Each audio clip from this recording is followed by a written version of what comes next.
Pericles, it's you! Phoebe, You promised we'd see each other again, and now we have. I also said stay out of trouble. Which I have. Okay, almost out of trouble. I can't believe you're here. Me either. I can't believe we both made it to Athens. It's so much different from Kefalonia. But what are you doing here? I'm here to get you ready. I have to make sure you leave all your weapons and change into these clothes. So, you somehow work here? For Pericles? No, for Aspasia. I think I'm ready to go in. You can't. Not like that, anyway. The Athenians like it best when you try to fit in. But don't worry, I have just the outfit for you. I'll get changed. Promise you'll take care of my things. Yep. Leave your weapons in the corner, and I'll come back when you're done. I feel uncomfortable in this. Now you look like everyone else. You say that like it's a good thing. It is. If you want them to take you seriously, this is the easiest way. Trust me. Is that everything? You're all ready to go in. Don't worry. You've done scarier things than this. I'm struggling to think of any right now. Are you sure I can't keep just one weapon with me? No weapons. Now hurry and go in. Oh, and don't leave without saying bye.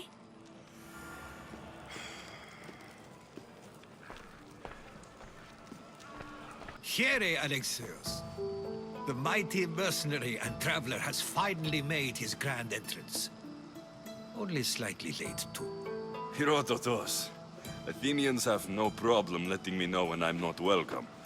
It's a relief to see your friendly face. Don't let the company here tonight intimidate you. I won't. Pericles is no king. He needs these guests to love him so that the people love him. And they, in turn, need Pericles. You're no different from any of them. Do you really think these people will help me? They will if you get them to trust you. And you've wisely dressed for the occasion. Appearing trustworthy is the most important part of being trusted, after all. Now then, come, let me introduce you to everyone. They may not look it, but this group holds the way to the future on the tip of their opinionated tongues.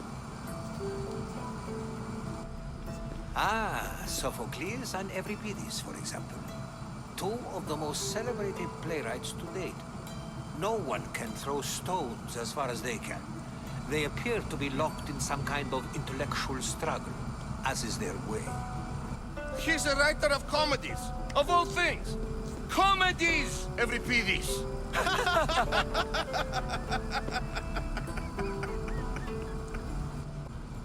I've heard of Sophocles. In my line of work, it pays to know who the richest and most famous men are. Hermippos has also written his fair share of comedies. You should drink more. Lately, his attitudes have garnered him more notice than his works.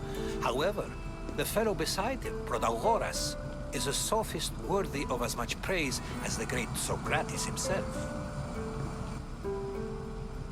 Inviting Socrates seems like a good way to ruin everyone's night. I'm surprised they would let him in the door. Oh, don't let Socrates get under your skin. At least he wore shoes for the occasion. And the poor thing gesticulating like an ape is Thrasymachos. If you listen closely, you'll notice he and Socrates are actually arguing the same points.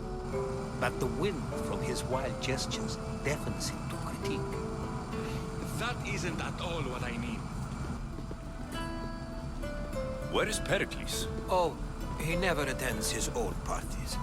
Which reminds me, there's something I need to get his help with. Vile Socrates, always appearing where I least expect him. Warrior, protect me from his amorous gaze. Oh, Alcibiades, this is not a time for jealousy, but for love.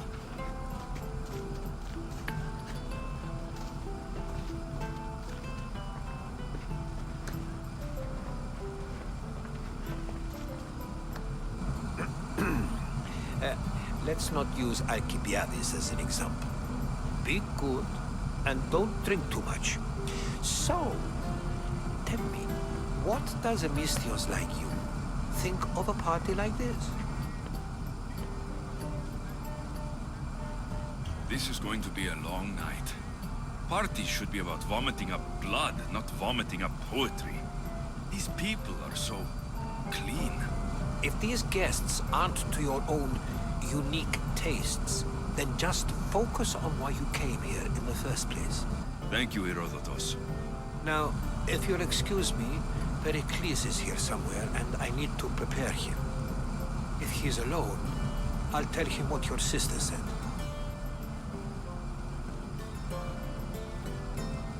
Agreed. Pericles needs to know. I'll stay here and look for clues. I hope they know something about your mother. Me too.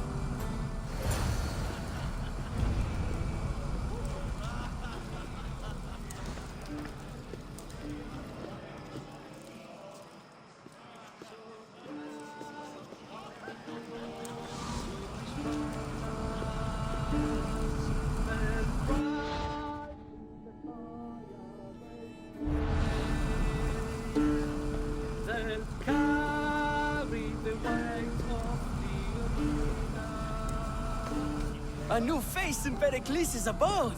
Ha! That in itself is a remarkable thing. You must have seen me doing my impression of Cleon. I call it the Orange Ape. Tell me, what does it think? I am called many things. It isn't one of them. What do you call yourself then? Creature of many names? Alexios. I wouldn't peg you as an Alexios. But never mind. I'm Aristophanes, and this man is Euripides. Oh, go on. Introduce yourself. I'm Euripides. For a playwright, you're not much for words. Good men lead quiet lives, as old Euripides likes to say. Don't you, Euripides? Now, if you'll excuse us, I was just about to dazzle this old dog with my impression of Pericles. I call it the wooden board. The man is your host. Under every stone hides a politician, I always say. And Pericles is no different.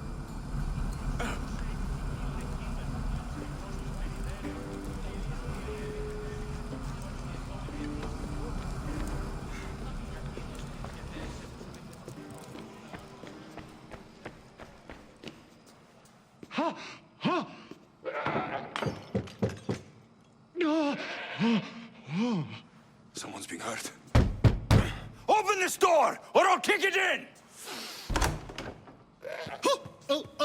Don't mind her. She likes to watch. Look at you. Such authority. Such aggression. I can see why Pericles has taken such an interest in you. Did you come to join us? It sounded like someone was in pain. Well, it can sometimes be hard to distinguish between sounds of pleasure and pain. Had I known you were going to knock, I would have left my door wide open for you. I only came to this symposium to find someone. Sounds like we can help each other then, doesn't it? You fetch us a bit of oil, I help you find who you're looking for.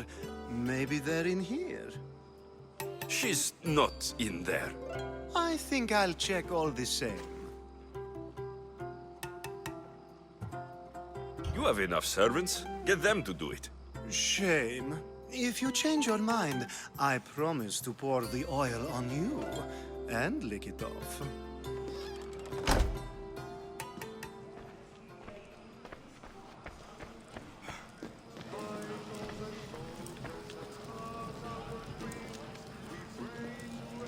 Thank you for your help, my friend.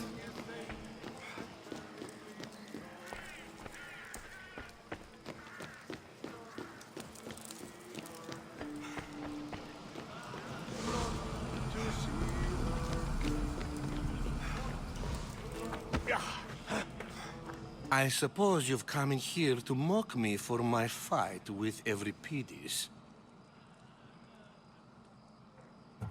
Spare me. I'm only looking for clues to help me find a Spartan woman. A Spartan woman in Athens. Sounds intriguing. Though, if you expect me to notice someone other than myself, you expect too much. You could talk to Euripides. He's the second most worldly man here. That pediculous, xanthodontus exophthalmic Morosov. But he doesn't talk without a drink. I have no idea what that meant. No, you don't. So, we get him drunk, and he talks. He sounds more Argive than Athenian. Impressive, foreigner. Euripides is from Argos. All right, if nothing else, this party could use the help. You'll need to pick the right wine for this task. The kitchen should have what you need. Let me know when Euripides is done in, and I'll slip away unseen. How do you know Pericles? I believe you mean to ask me, how does Pericles know you? I'm the greatest dramatist in the land, mentor to Euripides, lover of Asclepios, father of theater, and so on, and so on. I'm sure it's a real honor to have you hiding in his kitchen.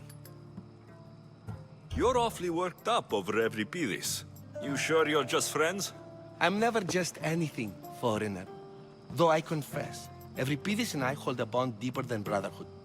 Why he slams it with a banal young plaything, Aristophanes, I will never know. I'll get the wine. Wonderful. Now, if you want some friendly advice, Aristophanes cannot stand sweet wine. I've seen what it can do to him. Absolutely, horrifyingly delightful. It wouldn't be a party without someone losing their stomach. I'll let you know if your plan worked.